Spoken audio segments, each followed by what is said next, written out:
big slow motion action sequence. Who knows if you live or die?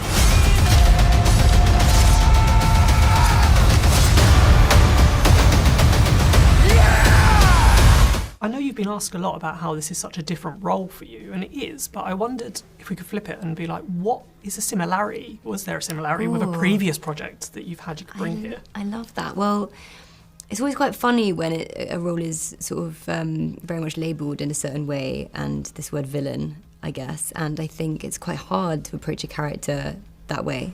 I think in a way I found that, similar with Diana, because there's so much known about her, there's so much assumption that comes with even her name.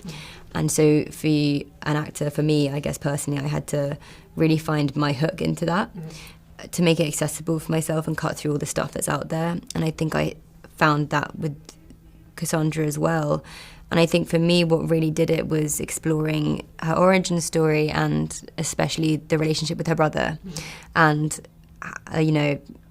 as ridiculous as it is, but obviously, fantastical of him killing her in the womb and her regrowing herself and rebuilding herself after that. That sort of feeling of abandonment that she felt by him, and then now in this film, how that comes across and how her behaviour is like, retaliation against that, or a cry for help, attention, and a lack of identity, and all those things I sort of managed to draw in, and I think all of those things point to a vulnerability.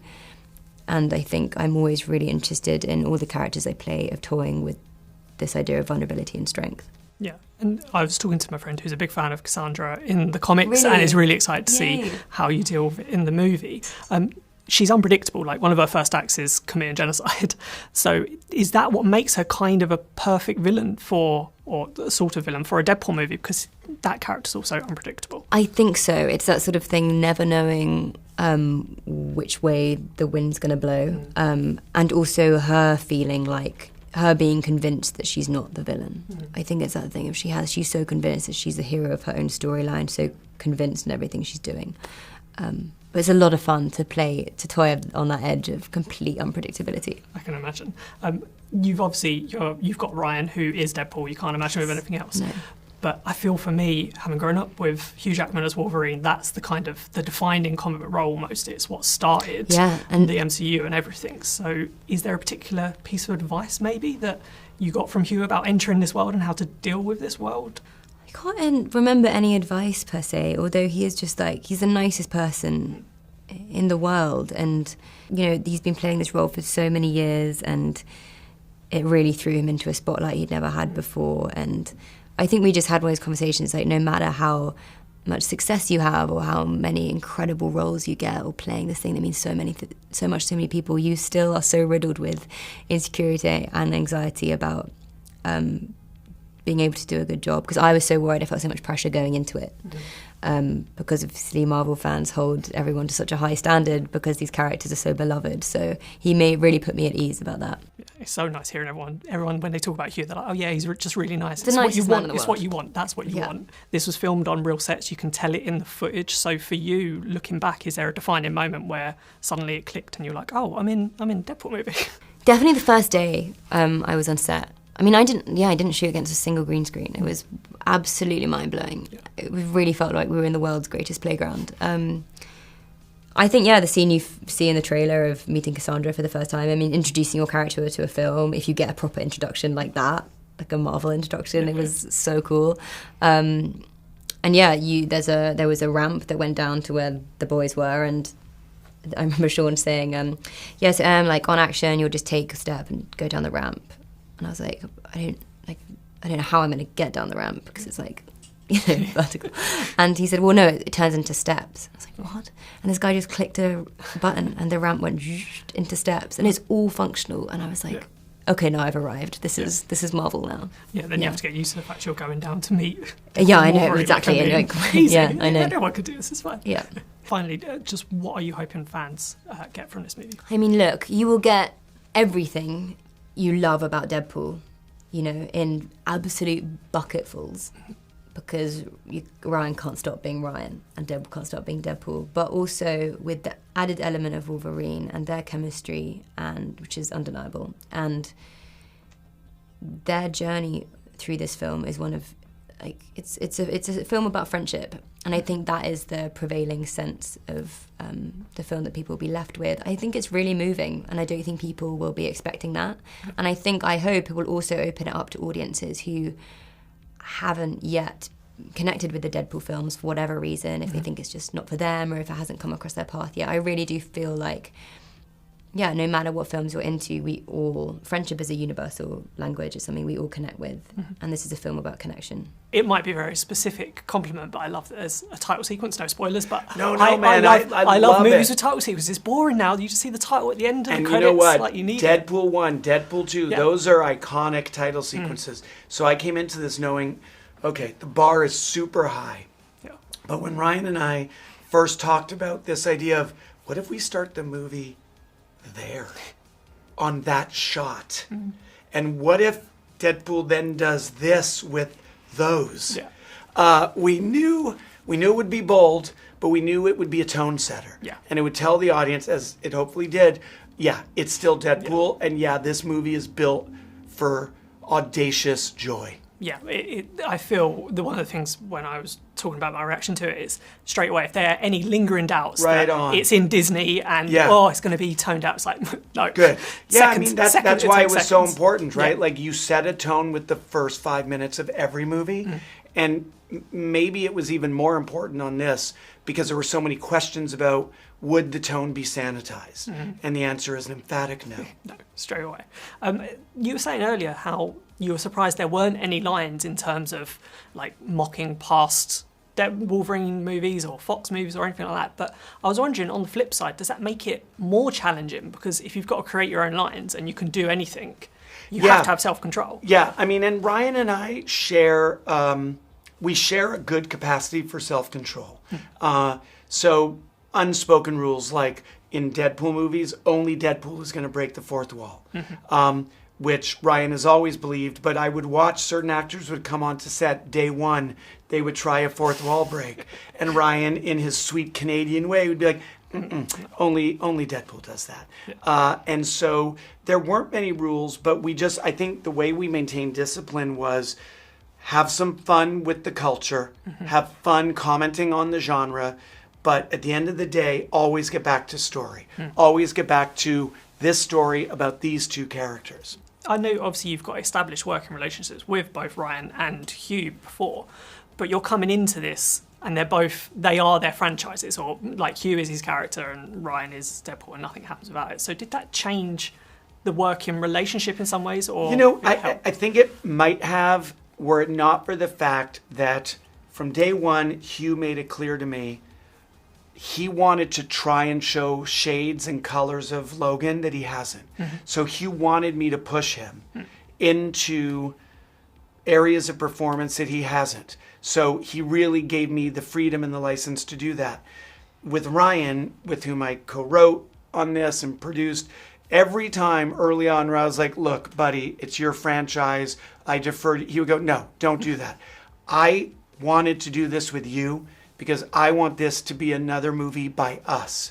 And so Ryan really, really made clear from the outset that, like Free Guy, like Adam Project, he wanted Deadpool and Wolverine to, of course, be respectful to the tone of the franchise, but to be like our other movies, which was made out of true brotherhood and was committed to audience joy, and ultimately is as interested in the warmth and the humanism of the story as it is to the funny.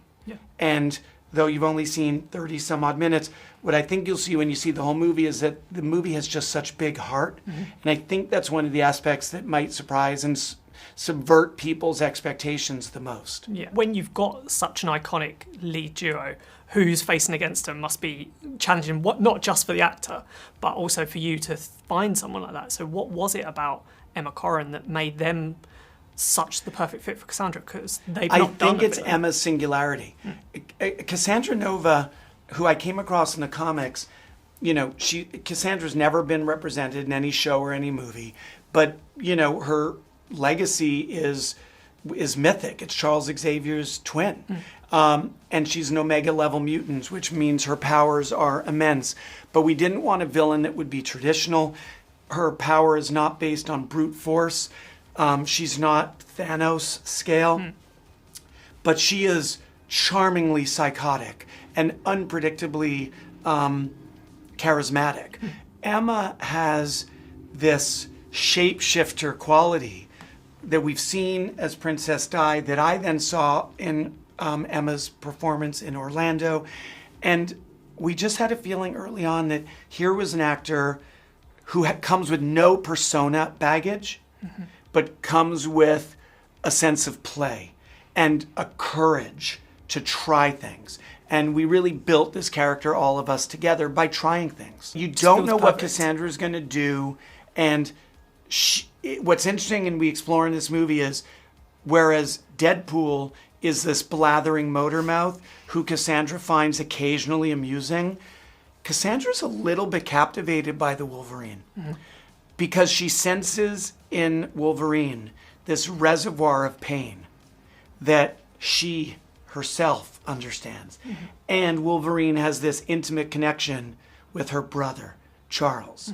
And that creates some interesting dynamics that I'm excited for you to see. I'm excited to see them as well. You can tell even from the footage, it's filming on real sets just gives this tactile nature to it that you don't see in some of the other ones that are filmed in the volume with CGI backgrounds. Obviously, with that, we know it comes with setbacks with set leaks and things like that. But I'm guessing, would you ever swap one for the other? Well, we made our choice, right? We made a choice early on. The traditional way to make one of these huge movies is largely on sound stages with green screens or LEDs or volume work and mocap. We said no to that. Before we started, we said no. This is Deadpool and Wolverine. These are real world anti-heroes. They don't come from space. They aren't magic. They aren't digital. They're analog. And so we shot the movie with a real reliance on analog, real locations, real sets that we built at scale.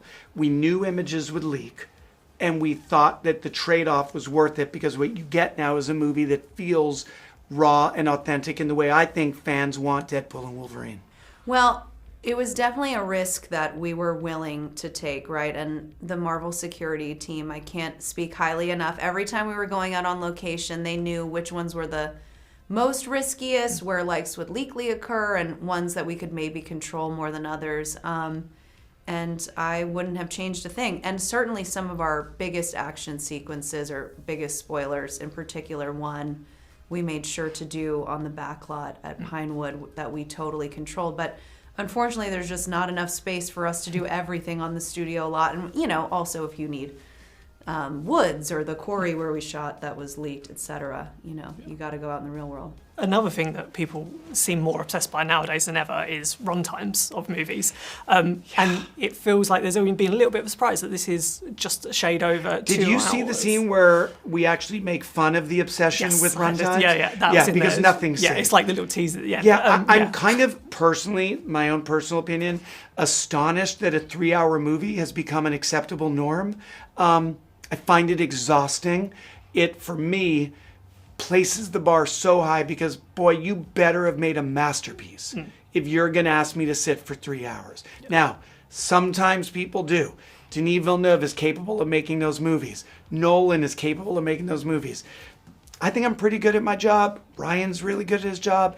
But we like, and Free Guy reflected this, Adam Project reflected it, the movie is only as long as the story wants it to be. We're not here to indulge ourselves. We're here to entertain you. We're here to entertain them. And so we're really rigorous in questioning every joke, every scene, and every second of runtime. Are you disappointed it's not called Deadpool and Wolverine and Peter? I'm at peace with it, Okay. But I know there's a contingency of fans who are angry. I would say take a deep breath, see the film. It'll calm you down. There's enough Peter to go around, and just keep your powder dry. We'll have our day. Yeah. That's what I would say. Yeah, missed a trick that I think bigger than Endgame and Avatar. Not my place to say, but yeah. We know for the next film. Going back to the sequel, after it came out, everyone seemed to love Peter. How was it been for you, that fan reaction to this character? Did you expect it after you taken on a role? I didn't expect it, no. But I think it reflects very well on Ryan and the screenwriters of the second film because they came up with something on their own. They weren't taking an existing character that people were clamoring for, and created something that really resonated with people. So to have something that we made out of thin air really land with people was amazing. When it came to doing this film, I'm guessing even when you started playing Peter in the sequel, you never really thought you'd now be an MCU star. You're in the biggest franchise around, brought back for a second go around. Utterly bananas. I know, and how fun for me to just like get grandfathered into the MCU, with a history even. It's crazy. Yeah, and it feels, even though it's so rare in Hollywood to have a franchise that's so linked to a star, like Ryan Reynolds is Deadpool. You can't imagine anyone doing this film without it. How is it? Is he the secret sauce that makes it all work? Now you've got experience working on two. What is it about him that just makes it work? Well, I would say specific to this project, it's that he really, just like with Peter, but even more so, he had a character that there weren't competing Deadpool projects in Hollywood. People weren't like, we'll get it right, he was the only person who was like, this is Deadpool. Deadpool is a film. I'm going to star in it. I'm going to create it. And so the fact that he really muscled it into existence with belief and sweat and tears is reflected in the final product, because he just bleeds into every aspect of it. So yes, of course, you can't say this about anything as much as you can say about this. There's no Deadpool without Ryan Reynolds at all. I mean, come on. Imagine trying to reverse engineer it. Ugh. I think, first of all, Ryan is absolutely like the guiding light and North Star of what this movie is tonally, and we're really, our mission was to match the tone that he authored in the first two films. But I really think the secret sauce of this film is not only Ryan, not only Hugh, but truly the relationship between Ryan, Hugh, and Shawn Levy, because you have these two icons playing roles that they were born to play, and then you've got this filmmaker who is also incredibly talented but best friends with all of them, and they just created this environment where they inspired every single person on the set every day to do the best job they could and bring their A game. So I think it's really the trifecta for the secret sauce. How was it experiencing that, seeing them together on set, two characters that everyone wanted to be together, but never really thought it would actually happen? Genuinely special every time. Never got old. And I'm always laughing. Yes, we know Deadpool's funny, but every time Hugh as Wolverine glowers or gets angry or is like at Deadpool, it's funny every time. So I know there's all these huge set pieces and crazy costumes and stuff, but I'm laughing hardest anytime like Hugh's eyes would narrow. It's always funny.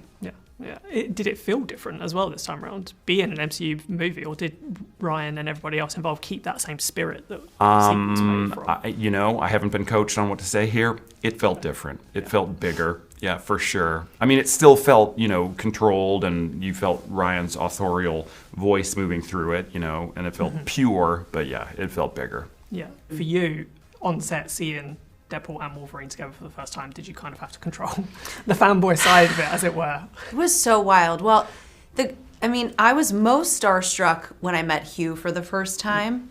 Not because Ryan isn't a big deal, but weirdly, I actually met him when I was like 14 or 15 because my uncle show ran his first big break, which was a TV show called Two Guys, a Girl, and a Pizza Place. But, by the way, when I met him now at Marvel many years later, I was still pretty freaked out and starstruck. But Hugh, and I was a huge fan of the first two Deadpool films as well, but like Hugh is playing this role for almost 25 years now. Like I remember very distinctly being in the movie theater in high school and seeing him play this character growing up over so long. So like seeing the two of them together for the first time was so crazy, and particularly the camera test, which was before we even started shooting, just seeing them both in the costume for the first time.